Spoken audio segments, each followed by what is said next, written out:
Katambayan na, welcome back po sa ating channel at andito po tayo sa isang farm po ng ating kaibigan. Nagpapasalamat po tayo na inibitahan po tayo ni Sir Bernard. So, yung farm niya po ay mayroong mga hayop po dito na halo-halo na sir. Oh, so, sir, pwede ba natin makita lahat yung ating mga alaga? Pwede rin ikutin. So, yan katambayan, iikutin po natin. So, isa sa mga makikita po natin dito yung Mga Nubians na kambing, sir. kambing. Okay. Nubians, saka mga saanin. Saanin. Mga Australian breed. So, ang ating kambing, sir, dito lang yan binili, sir? Oo, sa local lang yan. Local lang. Pero mga imported lines. Okay. From bansa lang, ang uban na, dire sa Jensen. Yung mga magkano naman tungan dito, sir? Ang pinaka mubong presyo na 17 ang lutas. Ang lutas. 5 months. Pero uban na 22 ang presyo o 25. Depende sa supplier. So, ilan yung ating sinimulan na kambing ngayon dito, sir? Ngayon, ang mga Nubians siguro nasa lahat-lahat 18. Okay. Tapos 7 saanin. Yung saanin, sir, magkano yan, sir? Nasa 25 ang isa. Mahal pa rin, no? Oo. Yan, pinagawa mo talaga yung bahay nito, sir. Actually, itong housing na to, dati sa baboy to. Baboy yan to, sir. Oh, dahil doon sa ASF, kinonvert ko muna temporarily sa goat house. Goat house. So, ano to, sir? I-range din to balang araw. O dito lang talaga. Pwedeng kita plano ko na ilipat sila sa ibang housing. Ayan. Yung ating area, sir, no, nasa ilang hektarya, sir? Sa 10. Kulang 10. So, yan mga katamayan, manggahan. Napakaganda po. Manggahan. Ayan. Ayan, may footbath talaga katambayan, no? Dalawang klase lang to yung ating sir, kambing. Dito sa goat house na to, dalawang klase. Nubians, Anglo-Nubian, tsaka saanin. Saanin. Ang mga saanin, mga Australian goats. Australian goats. Gaya ng Anglo-Nubian, Australian din. Mga Okay. milking goats yan, mga dairy, Okay yan. panggatas. May mga nanganak na din dito, sir. Ito mga buntis na ito. Buntis to. Mga anak ito. Siguro ilang araw na lang. Nagabenta ka, sir? Plano ka magbenta nito balang araw? In the future, pwede magbenta. Yan. Pero siguro pag nanganak ng babae, ikipo mo ng babae. Pag lalaki, pwede i-dispose. Okay. Ayan. Sa murang presyo. Ito yung saanin, sir, no? Ito sa anin. Mga babae ito, sir? Ito mga babae. Okay. Ang build talaga ng katawan ng saanin is medyo slim.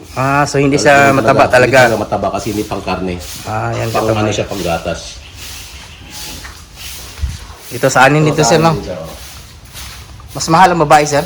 Mas mahal medyo. Kumpara sa lalaki? Yes, pero siguro mga 3,000 to 5,000. Ang diferensya lang, no? Diferensya. Ayan.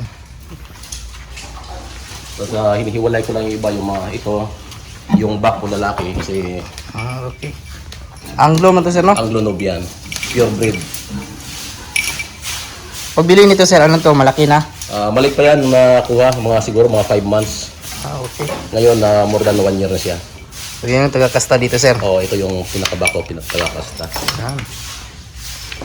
Saanin dito, sir, no? Saanin din to. Hiniwalay na to kasi mga medyo maliliit pa Maliit pa. kumpara doon sa iba. Yan, Kaya medyo inaaway sila kaya hiniwalay muna. So, maliban dito, sir, ano pa yung mga alaga natin, sir? Punta tayo sa ostrich colony. So, yan, katama. Yan, mga ilan yung ating ostrich ngayon, sir? Ngayon, nasa 6 pa lang. 2 6 pa lang. lalaki, 4 na babae. Pinaplano ang i-breed din. Yan, So, titingnan. in the future, pag dumami, magbibenta na rin. Yan. Pero ang pinaka main purpose din yan is yung maging conversion ng tour site itong area. Para po yung mga estudyante, mga bata, may mapuntahan dito, may makikita sila mga exotic na mga animals. So, yan. Makikita na natin. Meron ding mga alaga dito, sir, no, na mga Dito may mga manok din, mga ayam simane, yung black meat. black meat. Meron ding mga black astrolorp, mga BPR. Gansa, sir, no? Meron gansa, meron ding pabo, meron ding Polish chicken, yung may kuro ng ulo. Yan. Meron ding Chinese chicken. So, ito na yung Halo-halo ating, na. sir?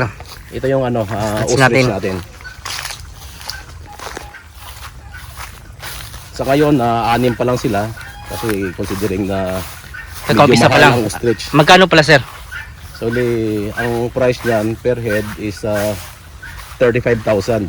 Ano pa lang yan? Sisiw pa lang yan, Sisiw sir? pa lang yan. 3 months old. Yan sir, Ngayon, mga... nasa ano pa sila ngayon, nasa 4 months saka 5 months old. Yan? Yan. Mga ilang ano din to sir, mga ngitlog sir, mga ilang buwan sir? Pag maging breeder yan, more na, siguro mga 1.5 year. Matagal din pala sir, Hindi sir matagal no? din.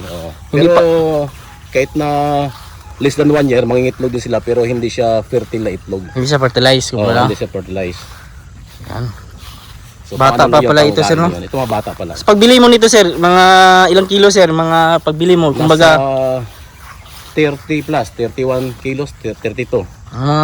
umabot pa, pag mature na sir, mga ilang... Pag mature na siya, waabot ng mga 160 kilos. ang laki pala sir no? Kasi ang pag adult na siya, umaabot siya ng mga 9 feet ang taas. Grabe.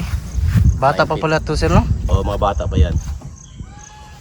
Yung pagkain niya sir, ano naman po yung pagkain natin Ang sir? pagkain naman yan, parang ano yan, pagkain ng manok. Parang pagkain yun, pwede yung pagkain ng Tapos feeds. kumakain din sila ng mga kumpay, Kumpay. mga dahon-dahon. Yung itlog sir, nagabenta din doon sa pinagbilhan mo. Ng fertilizer. Nagbibinta pero parang hindi fertilizer yung binibinta nila, yung pangluto lang. Panluto lang. Mga ilang itlog din kinakaya nito sir, mag-produce sir kung maglimlim na siya. O i-incubate ba yun siya? Actually, ang advice niyan is ini-incubate. Incubate talaga. Ginagamitan ng incubator. Incubator no? Oo. Grabe. Siyempre, pag may incubator ka, malaki incubator din. Malaki din. Kasi malalaki itlog niya. Ang itlog niya siguro, isang itlog, umaabot ng mga 1.5 kilos pataas. Grabe, ang laki no? Ganun kabigat. Ang kinakain nito kada araw sir, magkano, kumbaga... Sa ngayon, ang pagkain kilo? nila, 4 kilos sa umaga, alas 7, 4 kilos din sa alauna. Hapon. So twice pinapakain ng feeds. Mix feeding. Mix feeding nga. May may formula. Yan. Pero ang pinaka main ingredients na diyan is yung corn, merong hammered corn, merong halong copramil, limestone, merong commercialized na feeds na konti pang halo. Okay. So yan pala Tapos katambayan. matakaw sila sa sa kumpay, mga Kumpay, mga dahon, mga ganito sir, damo-damo. Yan katambayan no. Mga forage. Grabe pala sir no. Hindi pala basta-basta yung presyo nito sir. Basta kasi sa transportation pa lang masailan. So kailangan din talaga sir, alalayan talaga pag alalayan, talaga may pag biniyahe yan, may marunong sa sa ostrich. Tag-isa lang bang itlog nito sir? Hindi marami maramihan din, para manok din. Oo, para manok din. Minsan mas marami itlog nila kung talagang natural na naglilimlim, hindi nila kayang i-occupy yung yung itlog. Kaya mas maganda talaga yung incubate sir no. Incubator. Oo. So yan lang yung ating nakuha sir no. So ngayon pa lang 6 pa lang. 6 pa lang. In the future baka madagdagan. Magbibenta ka rin dito sir. Magbibenta na rin balang araw. Mga ganito sir, kailangan ba ng permit sir? Kailan ng permit? Permit sa DNR. Pati sa LGU sa local. Sa local. Okay. Pati sa Bureau of Animal Industry. Saan nga to galing sir? Galing ng Misamis. Misamis. Yan. So binahiyan mula Osamis papunta dito. So mga ilang na to sir sa yung pag-ala, ilang buwan na to sir sa iyo? Mga siguro mga 4 months na. 4 months pa lang. 3 months, 4 months. Okay. Yan katamo. Di ba sila aggressive sir?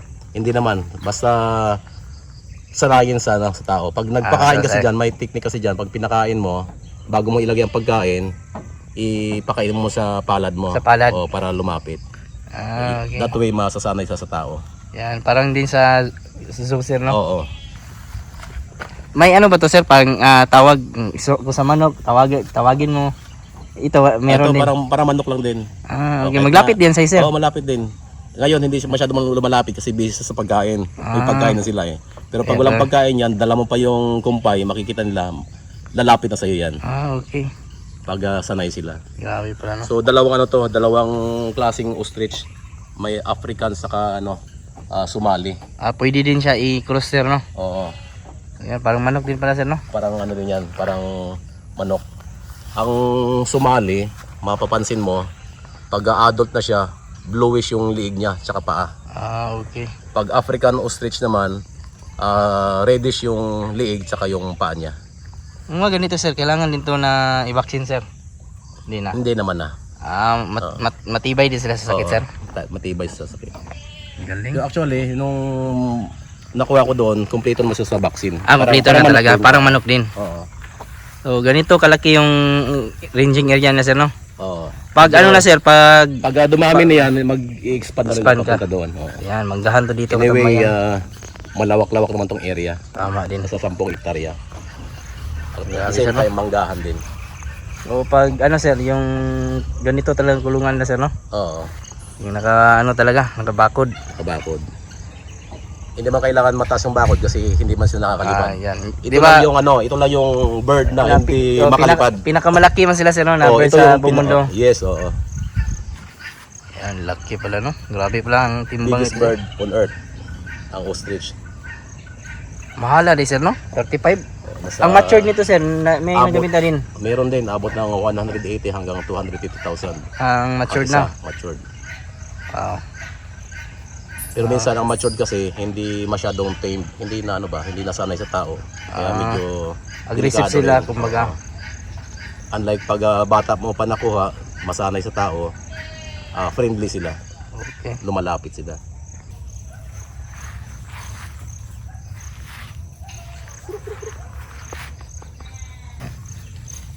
Kusog na sila magkaugsag.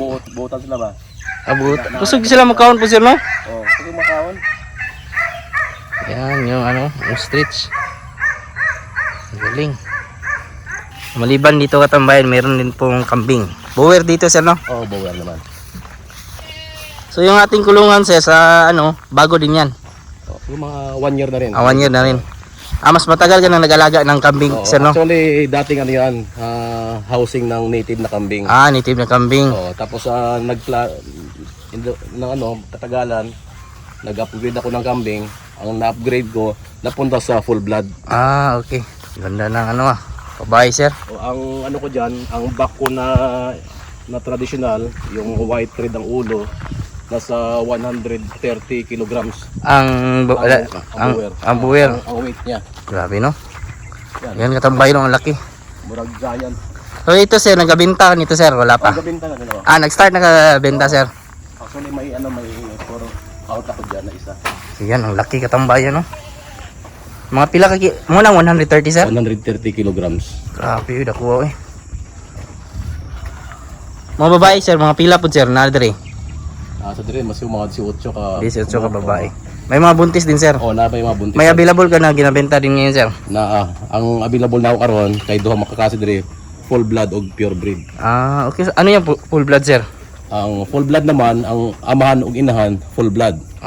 Okay. Pag pure breed, ang kunyari ang amahan full blood, ang inahan pure breed. Okay. Na siya percentage na ano, Okay.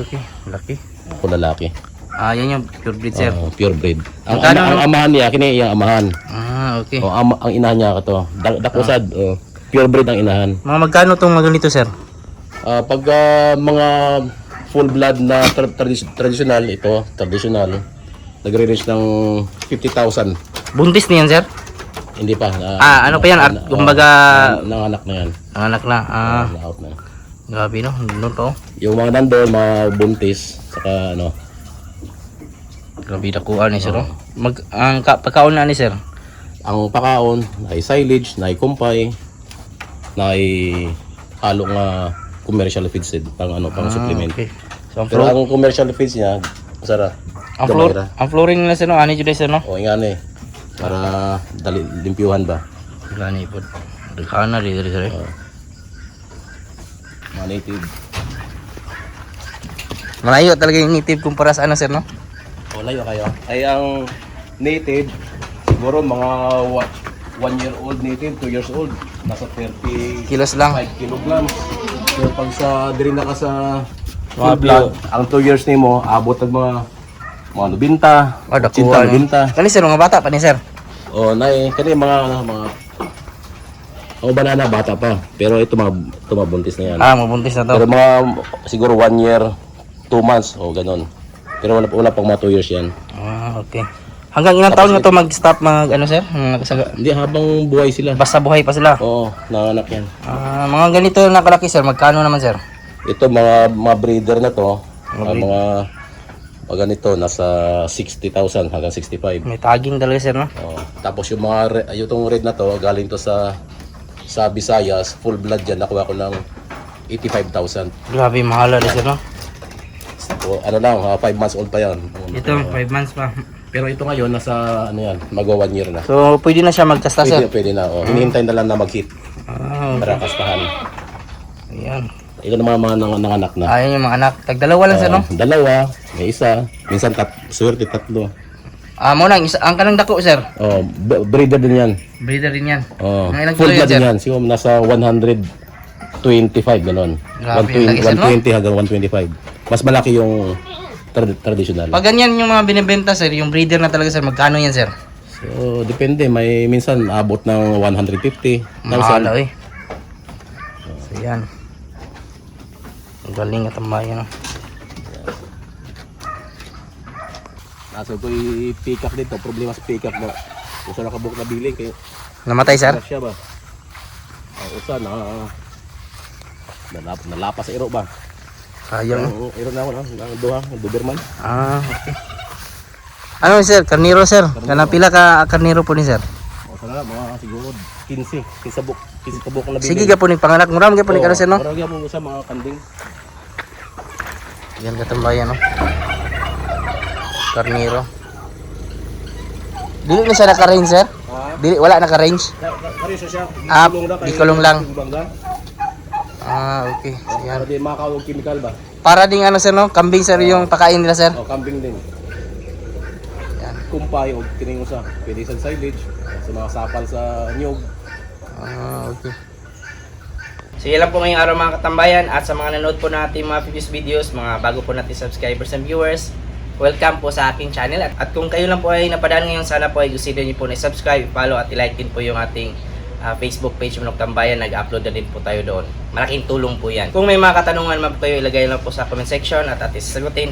At huwag kalimutan i-click yung notification bell para sa mga susunod na videos. Maraming salamat po pala Kings Vita Plus Animal Feed Supplement, Panamox, Panamox Forte, Forms to Go, Intenso Plus, Intenso Premium, and Intenso Power Stag. Bago muna tayo magpaalam, shoutout muna natin yung ating mga kaibigan dyan na si Rick Slim Vlog, King Pato, Lordwin Magaway Bisa, Bisayang Vlog, ni Yuli from Dubai, Hildred Rotor from Delaware, USA. Check out mommy, check out Achi, check out Tindoy, check out Tita, Rose, check out Nanay, check out Ate, check out Bichoy, check out Bichoy, and si Mamita, si Bibi Adi, si Dimple, si Papa Jesus, si Papa Jesus, and Titi Indo, hindi Ina. yan. Okay. And Mami, Daddy Lilo. Bye-bye, guys. Okay.